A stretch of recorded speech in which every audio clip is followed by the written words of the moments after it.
अदालगुरियाव सासे हिन्जावनि गोथै देहा मोनदों। बे समाव मोनसे ब्रेकिं निउज। सन्देह खालामनाय बायदिब्ला माखासे दुथांफोरा बे हिन्जावखौ बुथारदों। नाथाय दासिमबो रोखा नङा। अदालगुरि जिल्लानि सिङाव थानाय सानजा पानेरियाव गावनि न'निफ्रायनो सासे आइजोनि गोथै देहा बोखांनो मोननाय जायो। थांनाय सानखालि बे गोथै देहाखौ बोखांनानै मोननाय जादों। मिथिनो मोननाय बादिब्ला बे आइजोआ बिनोद कलितानि बिसि 41 बोसोर बैसोनि बुलुमनि कलिता। जाथायखौ नायबिजिरनायाव बुलुमनि कलिताखौ सोरबा दुथांफोरा बुथारनानै गालांदों होनना सन्देह खालामदों। मानोना जिउ गोमानाय आइजोनि मोखांखौ जोखोम जानायनि नेरसोन दंमोन। गोथै देहा मोननायखौ खौरां मोननानै पानेरि पुलिस हरिसिंगा रेभिनिउ सार्कल अफिसारफोरा जायगासिम सहैयो आरो नायबिजिरो। মই ঠিক 2-2:30 মান বজাত মানে ইয়াৰে হোটেলৰ দোকানীজনীয়ে মোক ফোন কৰি ক'লে যে আমাৰ ঘৰৰ কাষৰ মহিলাজনী মানে মজিয়াত পৰি আছে, মানুহবিলাক ভৰ্তি হৈ আছে, তুমি গম পোৱা নাই নেকি? তেতিয়া মই লগে লগে আহিলোঁ, আহি চালোঁ মানে ইয়াত পুলিচ ভৰ্তি হৈ আছে, সোমাব দিয়া নাই। তেতিয়া পুলিচ যেতিয়া আহিলে তেতিয়া পুলিচৰ লগত গৈ আমি চাওঁতে মানে তলমুৱাকৈ মজিয়াত পৰি আছে।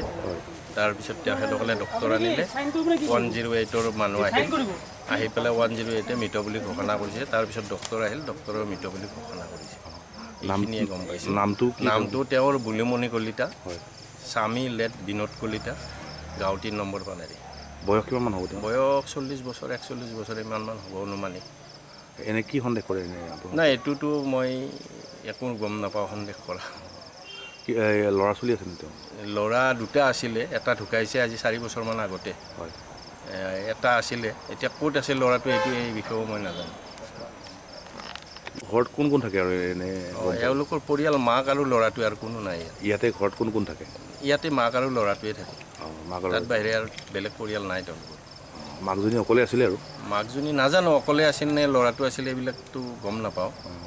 মাত্ৰ অহাৰ পিছত যেতিয়া মই পুলিচৰ লগত যাই চাইছোঁ তেতিয়া মানে তলমুৱা হৈ মজিয়াত পৰি আছে, এইখিনিয়ে দেখা পাইছোঁ। আমি থাকোঁ আমাৰ ঘৰ আগত কলচি নদীৰ ওচৰত, সিহঁতে থাকে ইয়াতে। কি হয়তো আপোনাৰ? মোৰ বাইদেউৱে হয়, বিয়া হৈছে ইয়াতে। কি নাম বাইদেউজনী? বুলুমণি কলিতা। বুলুমণি কলিতা। ভিনদেউৰ নাম? বিনোদ কলিতা। ভিনদেউ আছে নাই? নাই, মৰা গেল আজি 8 বছৰমান। কি হৈছিলে? এনে ল'ৰা ছোৱালী আছে নাই? দুটা ল'ৰা আছিলে, এটা মাৰা গেল আজি 3 বছৰমান হ'ল।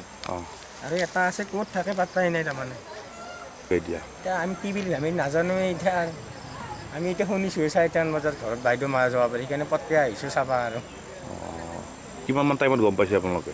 আমি 4টামান বজাত। নামটো কি বাইদেউজনী আপোনাৰ? বুলুমণি। বয়স কিমান হ'ব? কিমানমান হ'ব, আমাতকৈ ডাঙৰ আৰু আন্দাজ 40 মান হৈছে নেকি। 40 মান। কি সন্দেহ কৰে আপোনালোকে? আমি কি সন্দেহ কৰিব নাজানো আৰু একো। কাৰোবাৰ লগত কিবা বেমাৰ চেমাৰ কাজিয়া পেচাল আছিলে নেকি বাৰু? সেইটো গম নাপাম দিয়া। তেনেকুৱা নাই ন?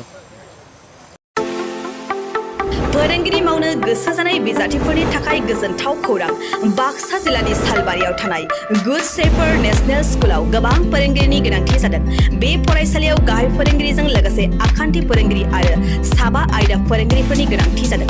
फोरोंगिरिफोरनि मासिखौ बिजाथिफोरनि गेजेराव आनजाद लानायनि गेजेरजों थिसननानै लानाय जागोन। गाहाय फोरोंगिरि मासियाव एप्लाइ खालामनो थाखाय बिजाथिफोरा MA, MSc, BEd डिग्री लानाय इंराजि रोंगौथि गोनां लोगोआव 5 बोसोर गाहाय फोरोंगिरि महरै मावखांनाय रोंगौथि थानाय जानांगोन। गाहाय फोरोंगिरिनि दान बान्थाखौ 14निफ्राय 20,000नि गेजेराव होनाय जागोन। बेजों लोगोसे बिगियान फोरोंगिरि, इंराजि आयदानि फोरोंगिरि, बिगियान आयदानि फोरोंगिरि, हिन्दी आयदानि फोरोंगिरि आरो सासे हस्टेल फोरोंगिरिनि गोनांथि।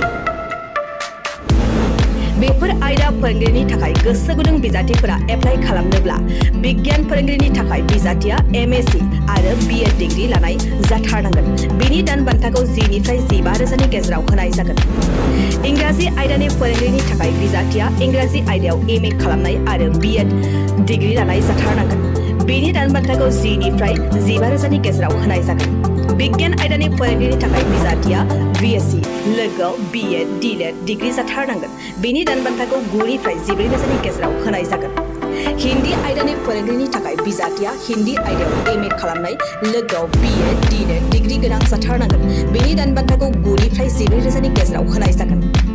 हस्टेल फोरोंगिरि महरै बिजाथिया BA, BSc लानाय लोगोआव इंराजि रोंनाय जाथारनांगोन। बिनि दान बान्थाखौ 8निफ्राय 10,000नि गेजेराव होनाय जागोन। गोसो गुदुं बिजाथिफोरा थाबैनो 7086283946 नम्बराव WhatsAppनि गेजेरजों गावनि बिजाथिनि फोरमानलाइखौ हरनो हागोन लोगोसे गोबां मिन्थिनो थाखाय 8473002079 जानबुं अनजिमायाव कल खालामनानै खौरां लाहरनो हागोन आनजादखौ बोहैथि दाननि 30 अक्ट'बर रबिबार खालि फुंनि 10 रिंगायाव लानाय जागोन